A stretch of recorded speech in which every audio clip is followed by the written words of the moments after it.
Hopefully, the FBI had real clear cause to take this enforcement action.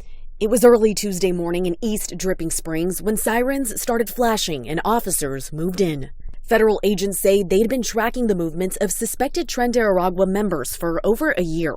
More than 40 people were detained that morning, including minors. I know for a fact that the 16-year-old child whom I had personal contact with has no idea about what Tren de Aragua is, who they are. Naira Letty represents 3 of the detainees, including a minor. She fears the Trump administration is just using the name of Tren de Aragua as a broad label to justify sweeping arrests and deportations. When I asked to see any evidence of Tren de Aragua involvement or any corroboration of these claims, ICE showed me none. FBI Director Kash Patel applauded the raid on social media Thursday, saying, "We will continue working around the clock to crack down on drug trafficking and violent gangs who harm Americans."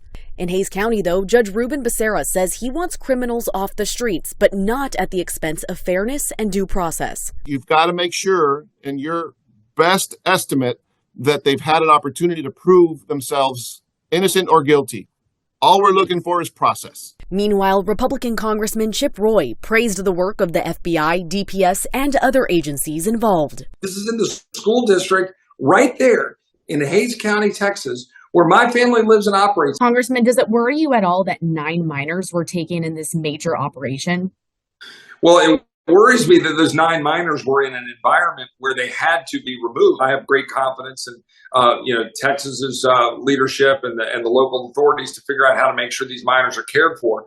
But imagine the conditions they were operating in. So what happens now to these minors? Immigration attorney Kate Lincoln Goldfinch says minors are held in a separate holding facility than adults. They tend to be less prison-like, although the kids, in my experience, really do suffer over time.